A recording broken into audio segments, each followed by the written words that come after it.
Today, there are 2 million descendants of French-Canadian immigrants living in New England. These are our stories. Welcome to the French-Canadian Legacy Podcast. Venez tous jeunes filles et garçons, je vais vous raconter l'histoire de notre immigration ici au USA, de grands aventuriers, de pays étrangers. As regular listeners of the podcast know, this year marks the 100th anniversary of Jack Kerouac's birth.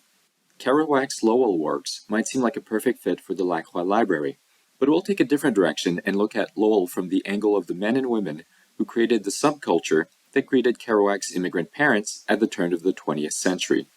Our work is Frances Early's French-Canadian Beginnings in an American Community, Lowell, Massachusetts, 1868 to 1886.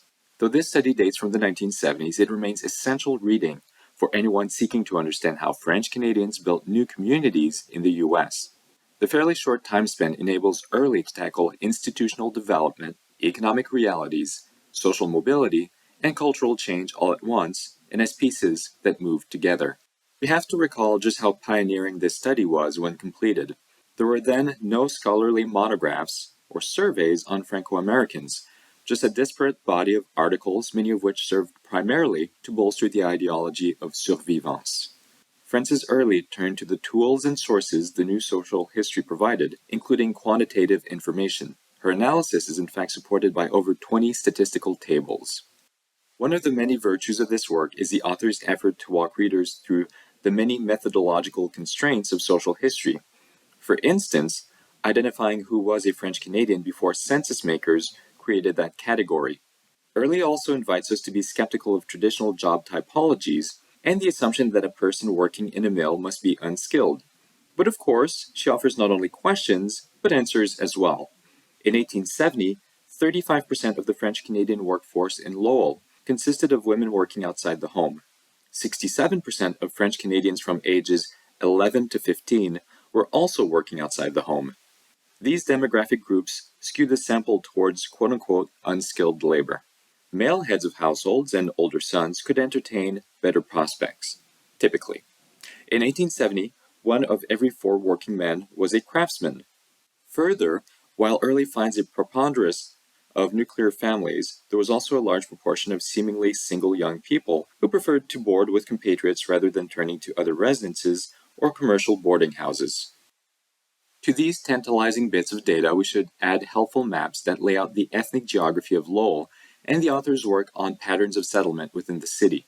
The next chapter on immigrants' household economy is an equally rich glimpse of people's lived experience. Along the way, Early reminds us that French Canadians were not passive victims, in her own words, but continually sought control over their destinies.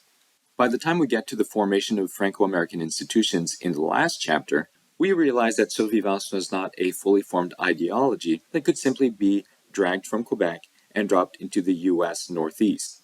What was and wasn't possible culturally depended on immigrants' financial means, their mobility, their relations with other groups, and so forth. French Canadians might wish to transplant the world they had known. Oftentimes, they had no choice but to build something new and different.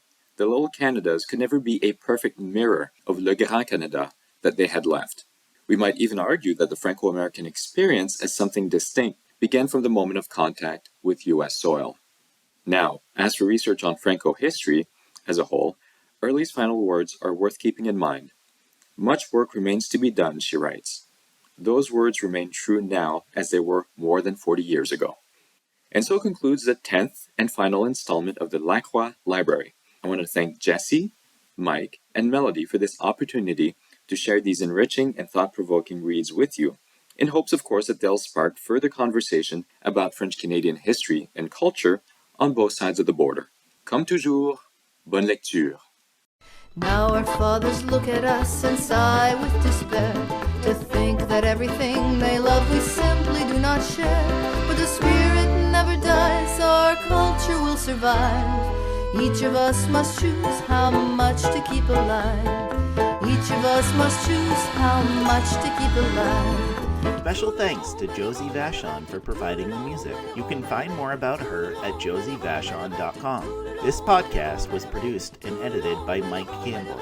If you have any questions or comments, please email us at fclpodcast@gmail.com. You can also follow us on Facebook, Twitter, and Instagram at FCL Podcast for more information about the topics discussed. If you enjoyed the show, please subscribe and leave us a review on iTunes or wherever you listen to this episode.